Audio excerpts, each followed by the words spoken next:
नमस्कार मित्रों, स्वागत है सभी का अपना YouTube चैनल परीक्षार्थी स्वयं समूह टेस्ट श्रृंखला। आइए आज की श्रृंखला देखते हैं। सभी मित्र चैनल को लाइक, सब्सक्राइब, शेयर जरूर करें ताकि वीडियो सबसे पहले आप तक पहुंच सके। आइए आज का पहला प्रश्न है, वह शब्दांश जो शब्द के आरंभ में लगकर नए शब्द का निर्माण करते हैं उन्हें क्या कहते हैं? ए प्रत्यय, उपसर्ग, पद, पदबंध। इसका जो आंसर सही है वह है उपसर्ग। शब्द के आरंभ में लगे नए शब्द का निर्माण होता है वह उपसर्ग के द्वारा होता है। ऑप्शन बी सही है। अगला प्रश्न है, आहट प्रत्यय से बने सही शब्द को नीचे दिए गए विभिन्न विकल्पों में से चुनिए। रहट, थकावट, कड़वाहट, गिरावट। आहट प्रत्यय से शब्द जो सही है वह है कड़वाहट। ऑप्शन सी सही है। अगला प्रश्न है, निम्नलिखित में से तत्सम शब्द कौन सा है? त्वरित, ऊट, आँख, आम। इसमें जो तत्सम शब्द है वह है त्वरित। ऑप्शन ए सही है। अगला प्रश्न है, निम्नलिखित में से अभिराम, अविराम अर्थ की दृष्टि से सही है। इसमें जो सही है अभिराम, अविराम की अर्थ की दृष्टि जो सही होना चाहिए। ए सुंदर, असहाय, बी सुंदर, निरंतर, सी निरंतर, असहाय, डी निरंतर, सुंदर। इसमें जो अभिराम का अर्थ है वह है सुंदर और अविराम का जो अर्थ है वह है निरंतर। ऑप्शन बी सही है। अगला प्रश्न है, निम्नलिखित में से पृथ्वी का पर्यायवाची शब्द है? ए दांती, बी करी, सी मही, डी सिखी। इसमें जो पर्यायवाची है पृथ्वी का वह है मही। ऑप्शन सी सही है।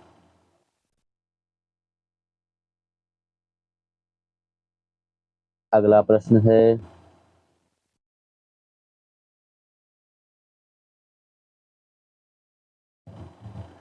निम्नलिखित में से हनुमान का पर्यायवाची शब्द नहीं है। इसमें जो नहीं शब्द है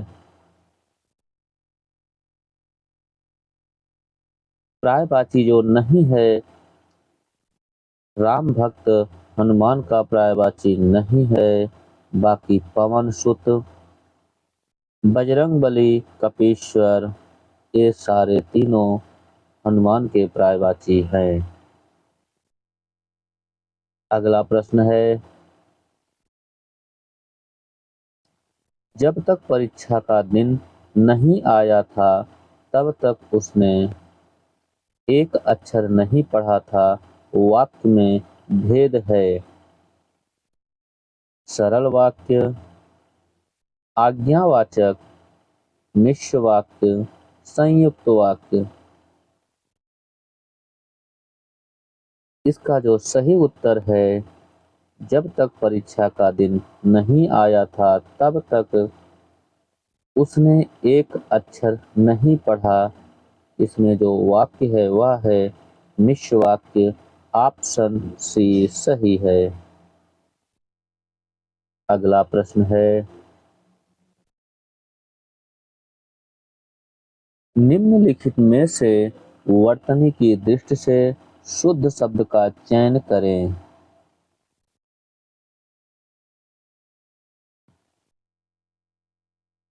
उज्जनी, उज्ज्वल, पारिवार्षिक, जोशना।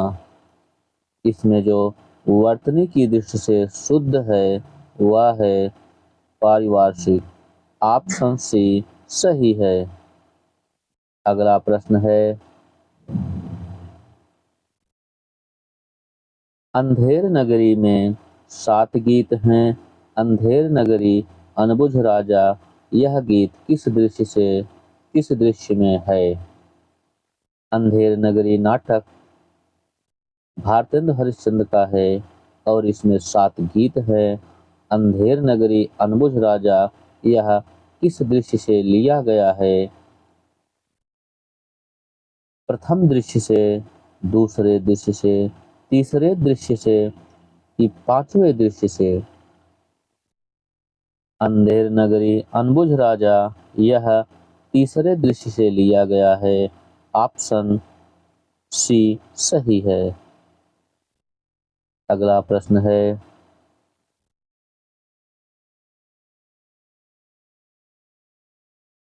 मैं गोदान के बाद हिंदी का ऐसा दूसरा महान उपन्यास नहीं देखा। यह नलिन विलोचन शर्मा जी का कथन किस उपन्यास के विषय में है। गोदान, मैला आंचल, मानस का हंस, झूठा सच।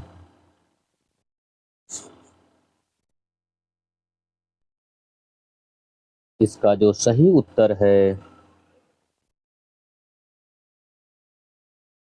मैंने गोदान के बाद हिंदी का ऐसा दूसरा महान उपन्यास नहीं देखा।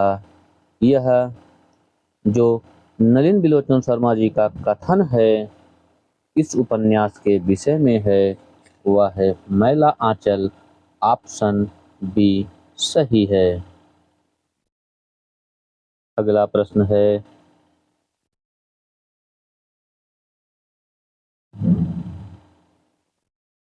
हमारी आत्मा प्रसन्न हो रही है तो क्या उसे पुण्य न होगा।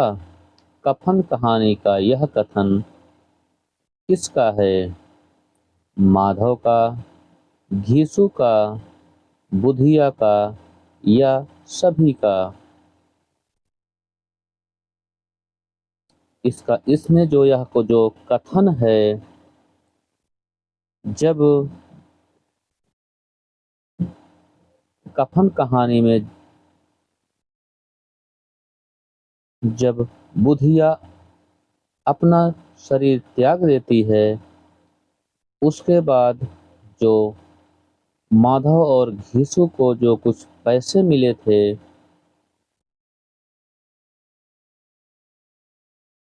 ये दोनों जाकर शराब और पुड़िया खाते हैं। उसी अनुसार घीसू कहता है हमारी आत्मा प्रसन्न हो रही है तो क्या उसे पुण्य न होगा। यह कथन घीसू का है। ऑप्शन बी सही है। अगला प्रश्न है, लेकिन डॉक्टर कुछ भी कह लो अपने देश का सुख कहीं और नहीं मिलता। यह कथन परिंदे कहानी से किसका है। ए डॉक्टर मुखर्जी का, बी मिस वुड का, सी लतिका का, डी ग्रीस नेगी का। यह कथन मिस वुड डॉक्टर को कह रहे हैं कि डॉक्टर कुछ भी कह लो अपने देश का सुख कहीं और नहीं मिलता। यह कहानी जो परिंदे से है वह कथन मिस वुड का है। ऑप्शन बी सही है। अगला प्रश्न है, विष्णु प्रभाकर की जीवनी आवारा मसीहा के देशांत पर्व में वर्णन किया है।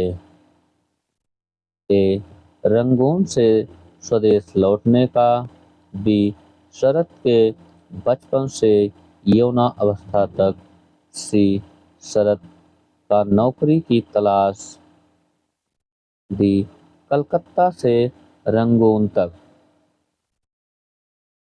आवारा मसीहा विष्णु प्रभाकर की जो जीवनी है देशांत पर्व में, इसमें 3 पर्व हैं। देशांत पर्व में जो वर्णन है वह है रंगून से स्वदेश लौटने का। ऑप्शन ए सही है। अगला प्रश्न है, विष्णुकांत शास्त्री का संस्मरण सुधिया उस चंदन के वन की कितने अध्यायों में विभक्त है? 10 अध्याय में, 8 अध्याय में, कि 12 अध्याय में, या 15 अध्याय में? विष्णुकांत शास्त्री का संस्मरण सुधिया उस चंदन की वन, यह 12 अध्याय में विभक्त है। ऑप्शन सी सही है। अगला प्रश्न है, चीड़ों पर चांदनी यात्रा साहित्य में 3 अध्याय हैं। सफेद रातें हवा किस अध्याय से है? ए अध्याय 1 से, बी अध्याय 2 से, सी अध्याय 3 से, डी किसी अध्याय से नहीं। सफेद रातें, यह चीड़ों पर चांदनी यात्रा में 3 अध्याय थे। जो एक सफेद रातें हवा, यह किस अध्याय से है? यह अध्याय 1 से है। ऑप्शन ए सही है।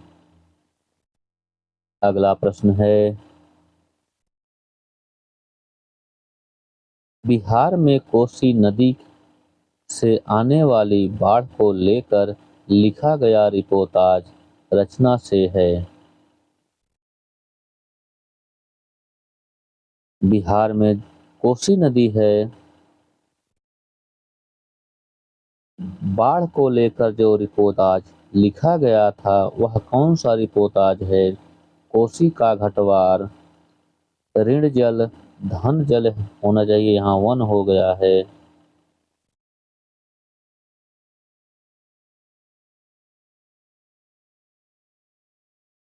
तूफानों के बीच युद्ध यात्रा,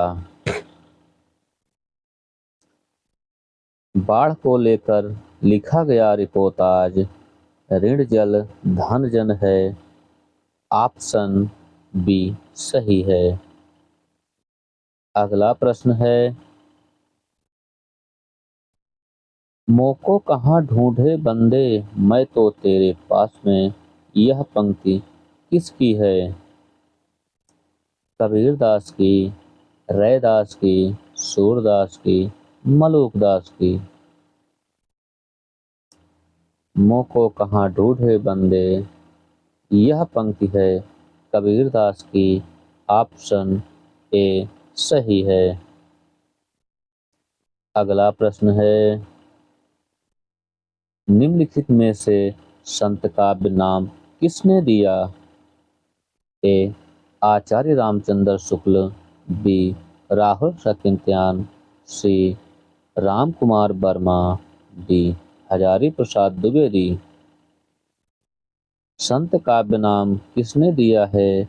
संत काव्य नाम राम कुमार वर्मा ने दिया है।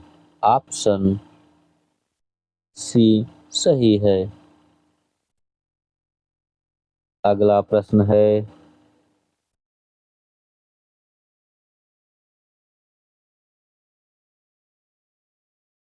दुल्हिन गाँवों मंगल चार, हम घरी आए हो राजा राम भरतार, कबीर का यह पद किस राग में है? ए राग भैरवी, बी राग गौड़ी, सी राग बसंत, डी राग मल्हार। कबीर दास की पंक्ति है, दुल्हन गावों मंगल चार, हम घर आए हों राजा राम भरतार। यह जो पंक्ति है कबीर की, यह किस राग से है? यह राग गौड़ी से है। ऑप्शन बी सही है। अगला प्रश्न है, सूफी काव्य परंपरा का एक ग्रंथ है इंद्रावती, इसके रचनाकार हैं जायसी, कासिम शाह, मंझन, नूर मोहम्मद। सूफी काव्य परंपरा का एक ग्रंथ इंद्रावती है, इसके जो रचनाकार हैं वह हैं नूर मोहम्मद। ऑप्शन डी सही है। अगला प्रश्न है, भ्रमर गीत श्रृंगार रस का कैसा काव्य है? विप्रलंब काव्य, मुक्त काव्य, उपालंब काव्य, श्रृंगार काव्य। भ्रमर गीत श्रृंगार रस का यह उपालंब काव्य है। ऑप्शन सी सही है। अगला प्रश्न है, राधा कृष्ण के प्रेम को लेकर कृष्ण भक्त की जो काव्य धारा चली, उसमें लीला पक्ष अर्थात ब्रह्मचर्य विधान की प्रधानता रही। यह कथन किसका है?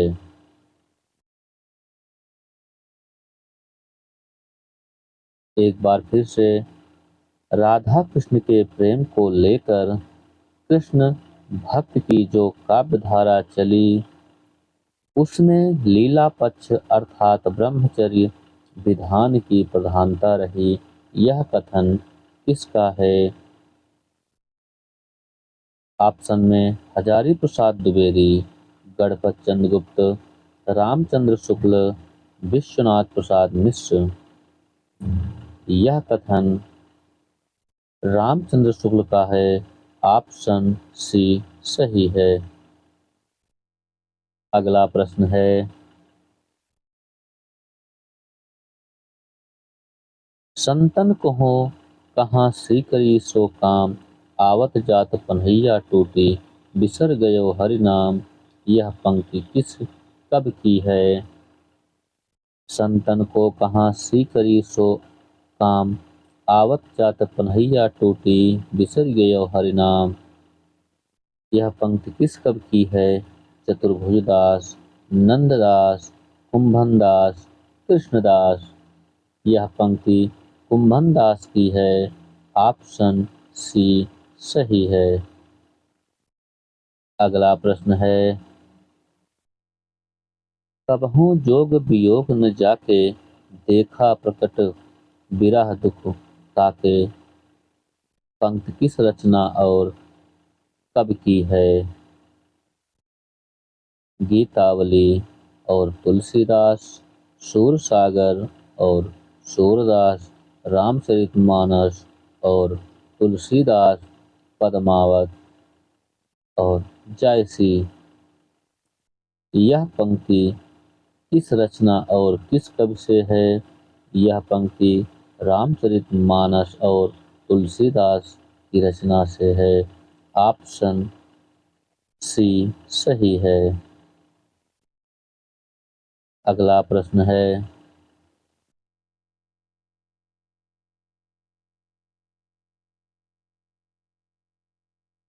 राम भक्त के रचयिता नाभादास के गुरु का क्या नाम था?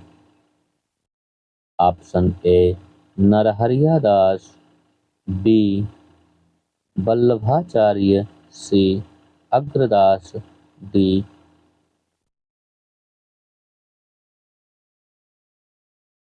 विठलनाथ। भक्त माल के रचयिता नाभादास के गुरु अग्रदास था। ऑप्शन सी सही है। अगला प्रश्न है,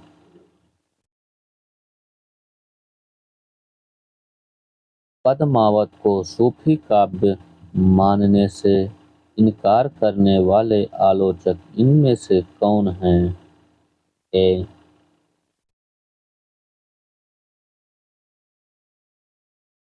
रामचंद्र शुक्ल, बी हजारी प्रसाद, सी विजय देव नारायण शाही, डी नामवर सिंह।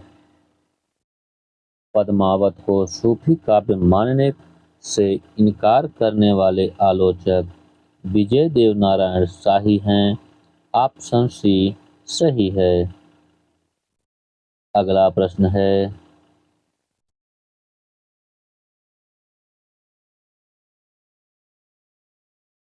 सूफी काव्य धारा के पहले कवि हैं? ए मलिक मोहम्मद जायसी, बी मंझन, सी मुल्ला दाऊद, डी कुतुबन।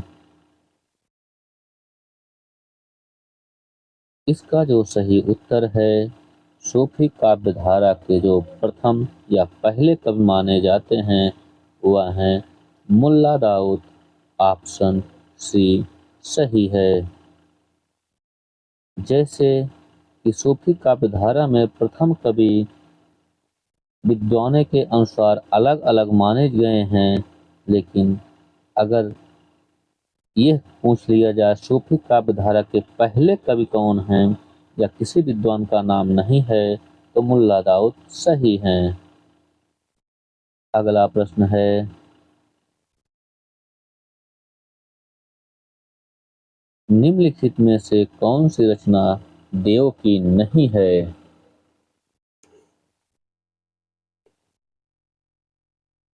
रस विलास, भवानी विलास, रसमंजरी, अष्टयाम। इसमें जो देव की रचना नहीं है वह है रसमंजरी। ऑप्शन सी सही है। अगला प्रश्न है, निम्न में से केशवदास को किस वर्ग में रखना समीचीन है? ए रीति मुक्त कवि, बी रीतिबद्ध कवि, सी रीति सिद्ध कवि, डी स्वच्छंदतावादी कवि।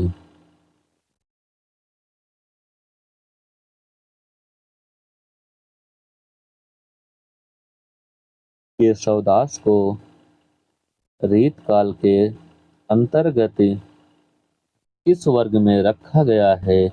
वह है रीतिबद्ध कवि। ऑप्शन बी सही है। अगला प्रश्न है,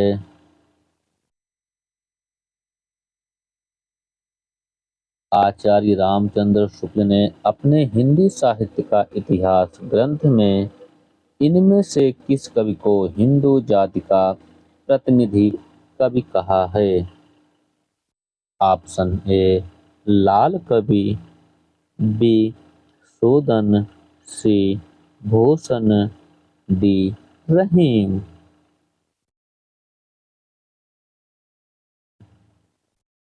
रामचंद्र शुक्ल ने अपने हिंदी साहित्य इतिहास ग्रंथ में किस कवि को हिंदू जाति का प्रतिनिधि कवि कहा है? वह है भूषण। ऑप्शन सी सही है। अगला प्रश्न है,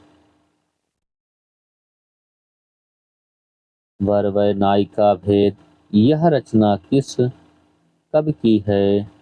ए कृपाराम, बी तुलसीदास, सी रहीमदास, डी केशवदास। वर व नायिका भेद यह रचना रहीम की है। ऑप्शन सी सही है।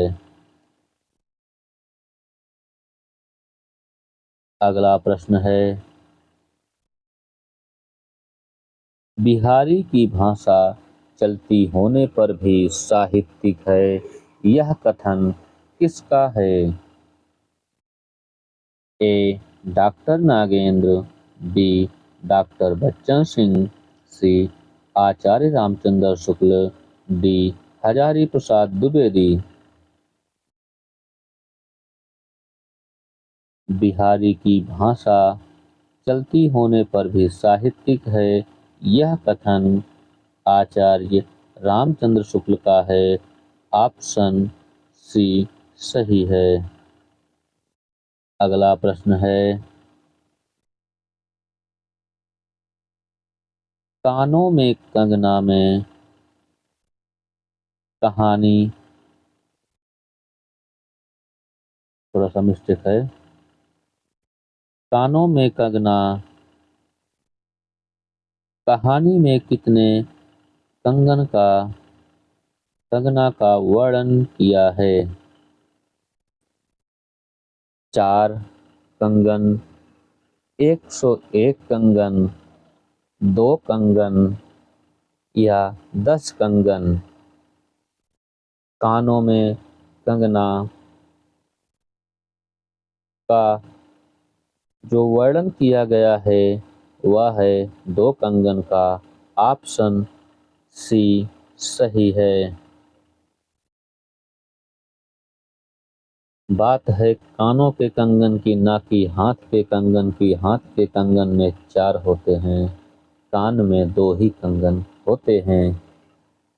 अगला प्रश्न है,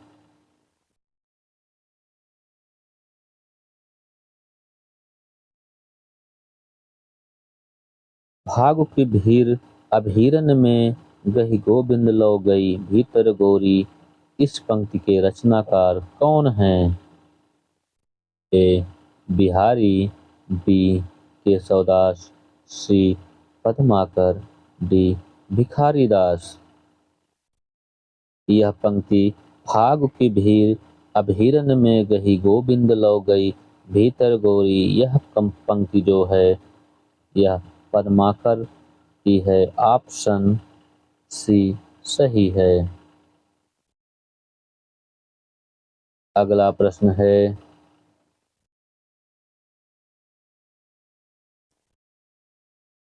किसी भाषा का साहित्य में व्यवहार न होना इस बात का प्रमाण नहीं, भाषा का अस्तित्व ही नहीं था। यह कथन किस लेखक का है? ए. रामचंद्र परिराम कुमार वर्मा, बी. मिश्र बंधु, सी. रामचंद्र शुक्ल, डी. धीरेन्द्र वर्मा। यह कथन किसी भाषा का साहित्य में व्यवहार न होना इस बात का प्रमाण नहीं, भाषा का अस्तित्व ही नहीं, यह कथन रामचंद्र शुक्ल का है। ऑप्शन सी सही है। अगला प्रश्न है, बिहारी की तीनों बोलियां मगही, मैथिली और भोजपुरी का एक वर्ग बनाकर उन्हें बिहारी नाम देने का श्रेय किसको है? A. Doctor Bholanath, B. Doctor Shyam Sundar Das, C. Grierson, D.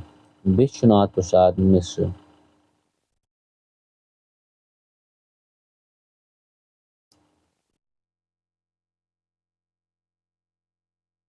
Bihari नाम देने का श्रेय था ग्रियर्सन को। ऑप्शन सी सही है। अगला प्रश्न है, निम्नलिखित में से कौन सी राजस्थान की बोली नहीं है? ए. मारवाड़ी, बी. मेवाती, सी. मगही, डी. मालवी। थोड़ा सा अगर ध्यान दिए होंगे तो ये क्वेश्चन तुरंत सही हो जाएगा, क्योंकि ऊपर दिया हुआ है बिहारी बोली में कौन कौन से हैं। अब उसमें मगही साफ साफ दिया है, इसलिए उत्तर मगही सी सही है इसमें। राजस्थानी भाषा की यह नहीं है। अगला प्रश्न है,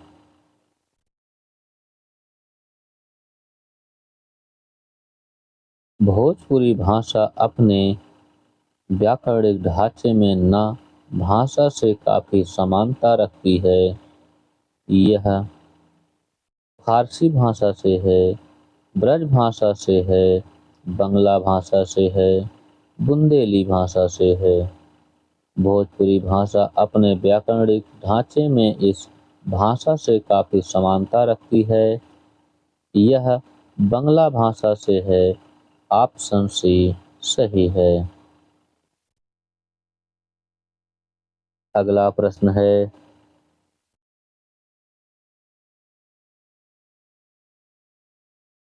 कर्ता के साथ ने का प्रयोग न होना किस उपभाषा की प्रमुख विशेषता है? ए पश्चिमी हिंदी, बी राजस्थानी हिंदी, सी पूर्वी हिंदी, डी पहाड़ी हिंदी।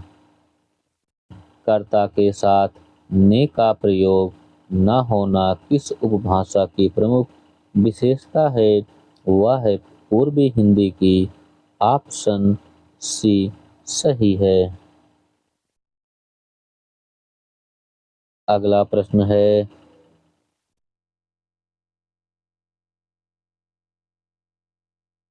वह धर्म में विशिष्टाद्वैतवादी, विचारों में गांधीवादी और साहित्य में अभिधावादी हैं।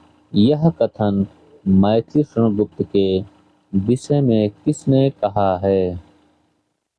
ए डॉक्टर गणपत चंद्र गुप्त, बी हजारी प्रसाद द्विवेदी, सी डॉक्टर बच्चन सिंह, डी आचार्य रामचंद्र शुक्ल।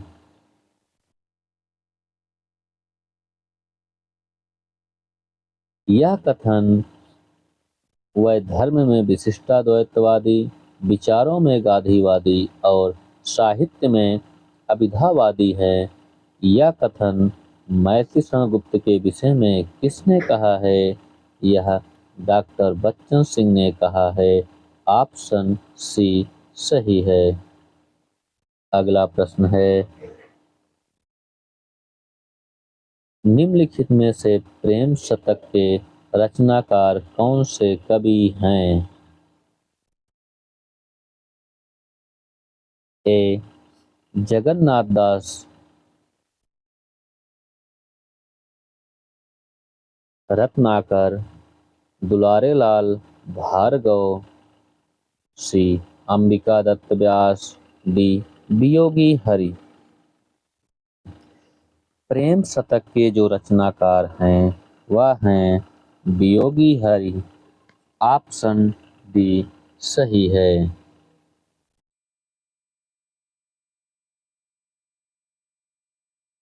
अगला प्रश्न है, निम्न में से जगन्नाथ दास रत्नाकर की रचना उद्धव शतक में कितने छंद हैं? ए 135 छंद, बी 130 छंद, सी 120 छंद, डी 116 छंद। जगन्नाथ दास रत्नाकर की जो रचना है उद्धव शतक, इसमें 116 छंद हैं। ऑप्शन डी सही है। अगला प्रश्न है,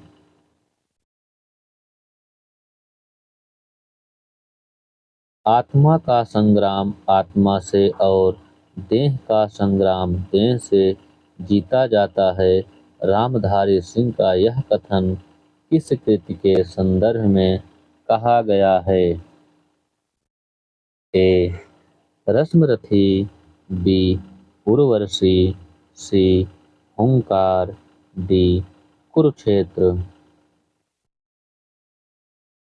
यह कथन आत्मा का संग्राम आत्मा से और देह का संग्राम देह से जीता जाता है। रामधारी सिंह दिनकर का यह कथन कुरुक्षेत्र से है। ऑप्शन डी सही है। अगला प्रश्न है,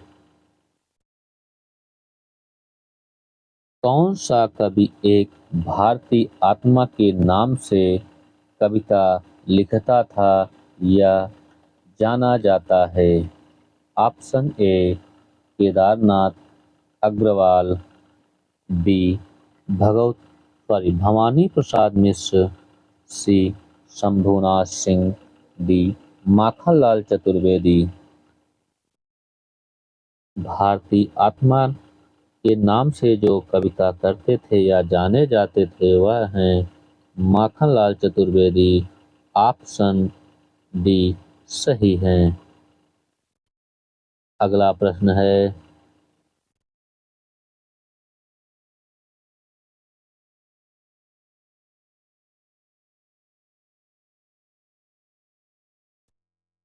कामायनी का 10वां सर्ग कौन सा है? ए संघर्ष, बी पीड़ा, सी निर्वेद, डी स्वप्न। कामायनी का 10वां सर्ग स्वप्न है। ऑप्शन डी सही है।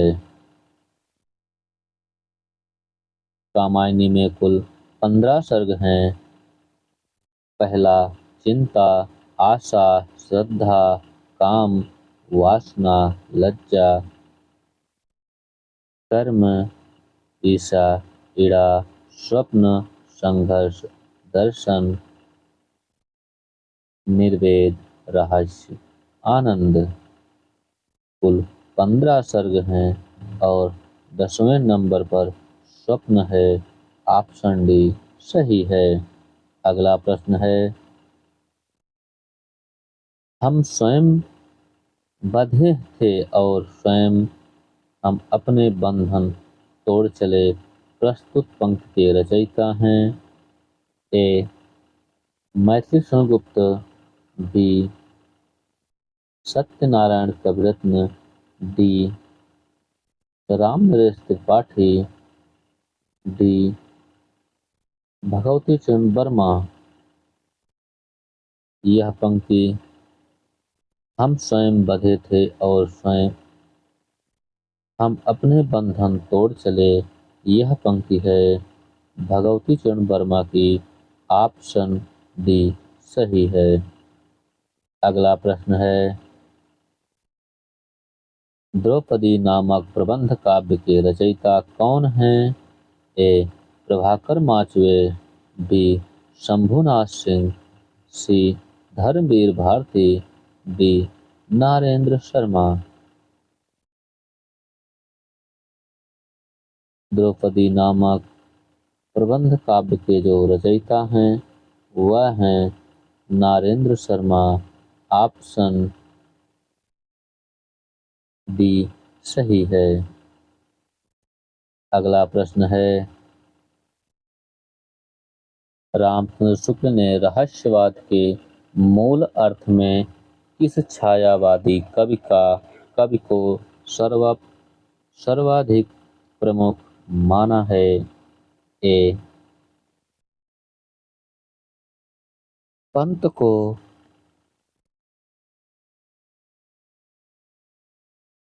बी जयशंकर प्रसाद को, सी निराला को, डी महादेवी वर्मा को।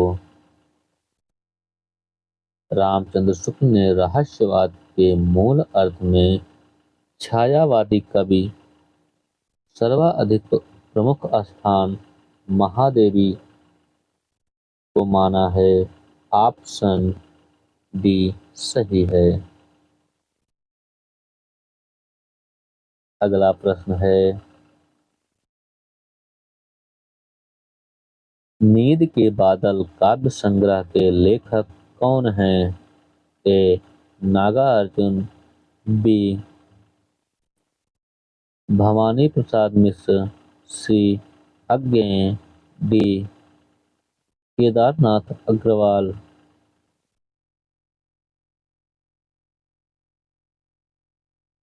इसका जो सही उत्तर है नींद के बादल काव्य संग्रह, यह केदारनाथ अग्रवाल का है। ऑप्शन डी सही है। अगला प्रश्न है, निम्न में से यात्री नाम से भी कविताएं लिखने वाला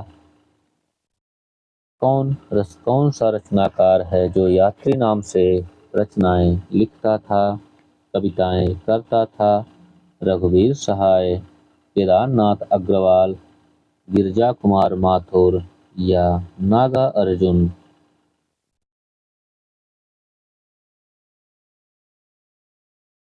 यात्री नाम से जो कविताएं करते थे उनका नाम है नागा अर्जुन। ऑप्शन डी सही है। अगला प्रश्न है, निम्न में से कौन सी रचना सर्वेश्वर दयाल सक्सेना की नहीं है?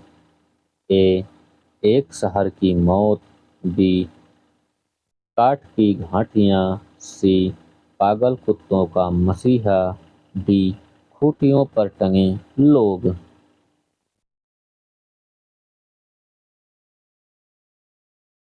इसमें एक रचना सर्वेश्वर दयाल सक्सेना की नहीं है। खूंटियों पर टंगे लोग, पागल कुत्तों का मसीहा, काठ की घंटियां, यह तीनों सर्वेश्वर दयाल सक्सेना की है। यही नहीं है। अगला प्रश्न है, ऑप्शन ए इसमें सही है, यह सर्वेश्वर दयाल सक्सेना की नहीं है।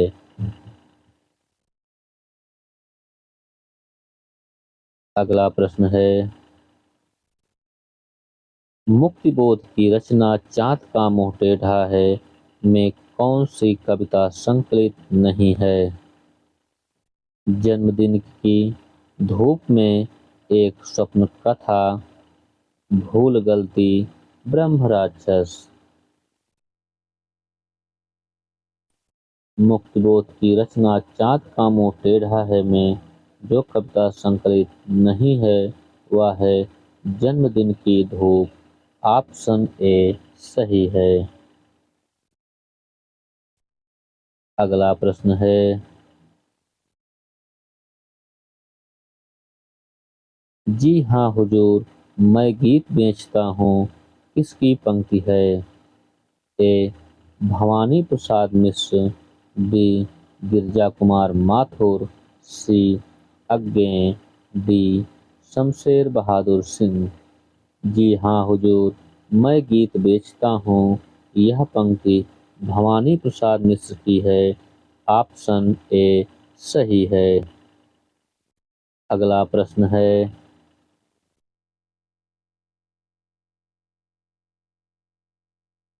चैतन्य महाप्रभु 1975 किसके द्वारा रचित जीवनी है? ए अमृतलाल नागर, बी मदन गोपाल, सी अमृत राय, डी चंद्रशेखर शुक्ल? चैतन्य महाप्रभु 1975 यह जीवनी है अमृतलाल नागर की। ऑप्शन ए सही है। अगला प्रश्न है, निम्नलिखित में से शुद्ध वर्तनी वाला शब्द है? ए नंदन, बी नंदन, सी नंदन, डी इनमें से सभी सही हैं। इसमें जो शुद्ध वर्तनी वाला शब्द है वह है नंदन। ऑप्शन ए सही है। अगला प्रश्न है, बकरी बिलाप निम्न में से किसकी काव्य कृति है? ए भारतेंदु हरिश्चंद्र, बी प्रेम घन, सी बालकृष्ण भट्ट, डी बालकृष्ण शर्मा नवीन? बकरी बिलाप यह काव्य कृति भारतेंदु हरिश्चंद्र का है। ऑप्शन ए सही है। अगला प्रश्न है, हिंदी के किस उपन्यासकार को मध्य वर्ग का प्रसिद्ध चितेरा कहते हैं?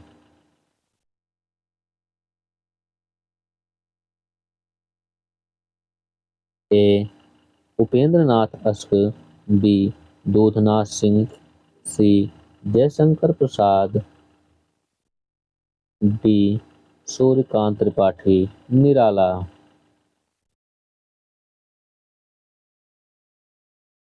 हिंदी के किस उपन्यासकार को मध्य वर्ग का प्रसिद्ध चितेरा कहते हैं? वह हैं उपेंद्र नाथ अश्क। ऑप्शन ए सही है। अगला प्रश्न है,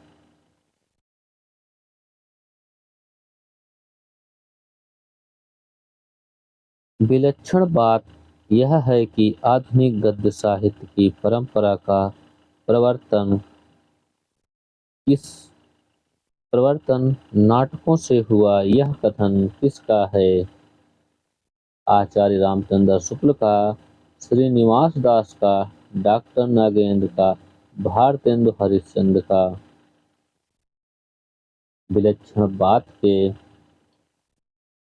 विलक्षण बात का यह है कि आधुनिक गद्य साहित्य की परंपरा का प्रवर्तन नाटकों से हुआ, यह कथन है रामचंद्र शुक्ल का। आप इसमें जो ऑप्शन अभी अगले पेज में है वह नहीं है। राम शुक्ल का यह कथन है। सभी मित्र चैनल को लाइक, सब्सक्राइब, शेयर जरूर करें। आज के लिए इतना ही। धन्यवाद।